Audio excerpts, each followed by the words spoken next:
You will own nothing and be happy. Jeff Bezos, once again, going on a soapbox to tell people how life is tough financially. And he will explain to you why you won't be able to have your own computers in the future and how servers are going to need to be in the cloud and everything needs to be streaming because everything's just so expensive. It makes no sense. You're going to buy compute off the grid. That's AWS. We were doing it internally at Amazon for ourselves, and the APIs were created. That's a very interesting story in its own right. But this is, these kind of horizontal layers like electricity and compute and now artificial intelligence, they go everywhere. I guarantee you there is not a single application that you can think of that is not going to be made better by AI. Translation, he wants to remove your ability to have a computer. Grums on X, Bezos says your PC will be in the cloud. It makes no sense. You're going to buy compute off the grid. And here's the video that he shared. And Pirate Nation, Jeff Bezos claims that in the future, you will not buy a gaming PC. You will only rent computing power in the cloud to play games online. He called it inefficient and predicted it won't last, saying people will instead rent computing power from the cloud, much like buying electricity today. Call me old-fashioned. I like to own my computer and not have a monthly fee to be able to access turning on my computer. Call me crazy. But billionaires are going to try to find a way to extrapolate money on a monthly service fee every time they get the chance, because a continuous revenue stream is where investors find the money. One quarter black Garrett, guy that owns servers says the future is in renting server space. Yeah, a trustworthy source, not pushing a narrative at all. Legendary drops. I love how tech today has nothing to do with advancement or innovation. Nothing improves. We just own less and pay more for inconvenient solutions to problems they create. Samito, gamers won't ever consider doing this unless they find a way to get input latency to zero. I would argue, even if they did, which they won't, I don't even think that's possible, but even if they did, I still wouldn't want that. I want to be able to game on my computer. I don't want to have to connect to the internet every time I turn on my computer to play a game. Sometimes I just want to play the game. I shouldn't have to force myself to pay a monthly fee and data fees and charges and download speeds and everything. That shouldn't be a part of playing a game if you don't want it to be. Some of the AI cloud people's take are way off the mark when it comes to gamers and what they want. 100%. H1B's nuts. How about we stop patent law from making sure only 3 companies make RAM and 3 companies make GPUs? Welcome to capitalism, where you run into these little fun situations where only a few people are able to make something. And because of that, it creates a shortage and constraint at the top. And then people aren't able to buy things because there aren't enough to go around. Good times, good times. Reddit r/PC Master Race. Jeff Bezos says the quiet part out loud. Hopes you'll give up your PC to rent one from the cloud. Greed is a terrible fucking thing. Isn't it funny, by the way? The richest people continue to push the narrative of you're getting less and paying more every single time. Do you remember, like back in the day, it was you would get a full candy bar for 50 cents and it was actually a full candy bar? Now a candy bar is like, I soapbox smash for a second here. Now a candy bar is like what? $1.50? $2? $2.20? And it's like 1/3 of the size it used to be in the 80s? What? Now I understand inflation, but there's also greed that's taken a large portion of this. And the percent doesn't make sense with the percent of inflation, but I digress. Anyways, have the cloud swallow all PC components and then start doubling or tripling the monthly fee to use it when no other options remain for people. Exactly. That's what they do. NVIDIA will genuinely start doing this either to justify their data center spending or to create a new opportunity where their GPU production cuts are making things awry. They are just cutting the amount of hours you can play on their servers. Hopefully, that will put off more people than having people to upgrade for a higher tier. Limit applies to all tiers, even ultimate. There's no getting away from it. This is crazy. Ingredia. First time I've heard that one. That's great. I will genuinely dust off my 486 running at 80 megahertz in the attic to go back to the MS-DOS before I will rent a PC from the cloud. That, I know it's silly to say, but that right there, I will go full fucking circle. Actually, no, because that means I'd be right back to where I am. I would go full 180 and be like retro all the way. There are so many games on retro systems that I own that I want to get to that I have not played. I would just be like, you know what? It's not worth it to pay a monthly fee for this. I will game retro off the grid. Fuck all this. This is insanity, the direction it's all going. And here's the funny thing about this. This isn't the first time Bezos has talked about this. This is from Reuters. Data centers in space? Jeff Bezos says it's possible. Again, remember, the guy that owns AWS, the largest server on planet Earth, this is the guy that you're going to take the advice from. Hey, people are not going to be owning computers in the future. They're going to be renting it. Sounds like a guy I want to trust. Founder Jeff Bezos of Amazon predicted on Friday, gigawatt scale, 1.3 gigawatts scale data centers will be built in space within the next 10 to 20 years. And that continuously available solar energy meant they would eventually outperform those based on Earth. So he's thinking big. That's not cheap. That's a lot of fucking money to build a data farm in space. So it doesn't happen for free.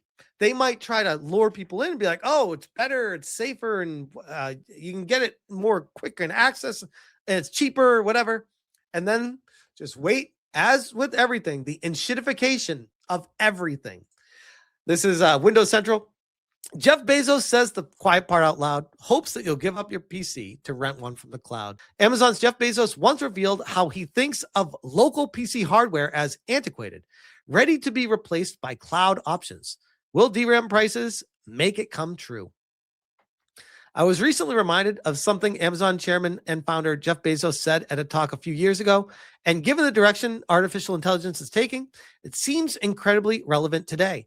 Microsoft has made no secret of its plans to create an AI-first Windows, with tensions between users and shareholders essentially reaching a fever pitch over the last year or so. Microsoft, often named Microslop in the AI era, has been leveraging its open AI-powered chatbot Copilot in a variety of half-baked integrations across various products. Yeah, and nobody likes it, by the way, across the board. Every time Copilot gets integrated on something, people are like, just go away. I don't want this. That's a problem. Stop forcing something on people that they don't want. If it's not making their life better, why is it becoming something that's forced? There's a Copilot button in Outlook now. Not that it can read your emails. There's a Copilot button on Microsoft Paint for some pointless reason, even on Notepad, which was supposed to be the lightweight alternative to Word. Now also inexplicitly has Copilot text generation integration. The list goes on. Over the past few weeks, I've been trying very hard in good faith to understand Microsoft's consumer strategy here. The consumer-grade Copilot apps and features simply aren't good by any objective measure. In years past, Microsoft would have slapped a beta tag on this type of thing. Yet here, Microsoft is actively marketing Copilot. And worse, many of the prompts and features and showcases in Copilot marketing don't actually work as advertised. Could there be an ulterior motive here?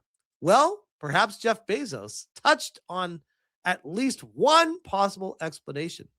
He says in this piece that humans tend to overestimate risk and underestimate opportunity.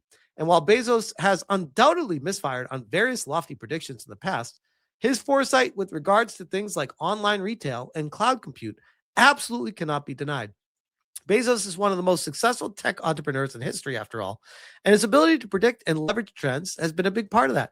I mean, I guess I really don't think it's too crazy to think if you get enough money together, you can create a universal system that integrates delivery, mail systems, factories, and production, warehouses, and shipping stations and a website that links it all together and call it Amazon, and it just works.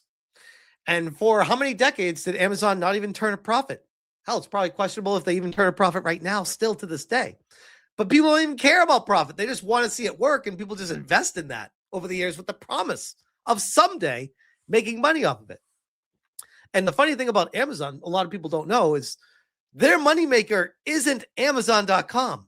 It's AWS. They make more money with AWS than they do at Amazon. They are the biggest data center in the world. They make so much money off of Amazon Web Services. Do you notice, by the way, when AWS has an outage, how the internet in general just stops working? That's how many companies use it. It's kind of scary, to be honest. So what prediction did Bezos make back then that seems particularly poignant now? Bezos thinks that local PC hardware is antiquated and that the future will revolve around cloud computing scenarios where you rent your compute from companies like Amazon Web Services or Microsoft Azure. Bezos told an anecdote, Bezos told an anecdote about visiting a historical brewery to emphasize his point. He said that the 100-year-old brewery had a museum celebrating its heritage and had an exhibit for a 100-year-old electric generator they used before national power grids were a thing. Bezos said he saw this generator the same way he sees local computing solutions today, inferring on hopes that users will move away from local hardware to rented, always online cloud-based solutions offered by Amazon and other similar companies. That's what he's selling. Of course, that's what he wants the future to be. That's insane to think he'd want something else. That's like saying, I'm in the business of selling bananas. Of course, I'd go on stage and be like, yeah, everyone needs more potassium in their lives. There's a shortage of potassium out there in humans, and it's really unhealthy for the longevity of their bodies. And many scientific studies have proven that potassium is the most important thing you can. Of course, this is what he's going to try to push and tell you this is the future. It doesn't mean this is what's going to happen, though. And if it does happen, that's an even scarier prospect. Almost makes you feel like they're raising the prices of what everything costs right now to get people prepped mentally to understand, hey, a computer used to cost, I don't know, $1,100 or $1,200. Now that same computer costs $2,800. 2 years from now, that same computer will cost $6,800. 5 years from now, that computer will cost $15,000. At some point, people are going to say, yeah, I'll just pay the $10 a month. Do you guys remember when Netflix started? It was like, I don't know, like $4.99 or $5.99 a month. And you could mail in as many DVDs as you wanted, and you could have access to online. It was great. No advertisements, no filler, no fluff. All the episodes dropped on the same day. It was the glory days of streaming. And then after they went public, made all their money, the enshittification ensued. And they slowly graduated to, let's remove sharing accounts, even though they previously tweeted out how love is sharing your Netflix account with someone you love. And then they removed the ability to share accounts because all in the name of money. Then they raised the price. They raised the price again. They raised the price again. They raised the price again. They installed commercials. They added more commercials. Now you can't watch Netflix without a commercial every 5 minutes. I've tested the theory, by the way. It's so intrusive that it's actually makes you not even want to watch it. It's terrible. That's what I see with this. The future of this is going to slowly nickel and dime, drip feed. Oh, you can get this feature, this feature. They'll give you everything all at once for a really good deal to start it all off. They'll be the only one in town offering it. And then it's slowly going to creep up, more and more money. Advertisements going to enter in. Oh, you want to bypass this? You want faster speeds? You want this? It's going to be horrific eventually, which is what always happens with this shit. So that's my greater concern with all this. So I really genuinely hope Bezos is not correct with his postulation here, but we will see. We will see. I'd like to think that the AI bubble is bursting as we speak. And that doesn't mean that AI is dying and going away. It just means it's kind of like the bubble bursting at the .com era. Like everyone was putting all their money into it, and only a few big companies survived from it. Ironically, Amazon being one of them. How many companies went out of business during the .com bubble? And the internet is still massive, but that doesn't mean there wasn't a bubble back then. And I think the same thing is happening right now with AI. And I think we are right on the cusp. I mean, there was just an announcement that China is giving NVIDIA issues with selling them in China moving forward. And that's one of their biggest distribution areas. That's a massive issue, and that's going to cause a ripple effect throughout the entire company. And that just came out in the past couple of days. So I almost feel like we're at the precipice of the bubble right now. And I think it's right about to blow. And if that does happen, then I think that changes everything. But we'll see. For now, I'll leave that there.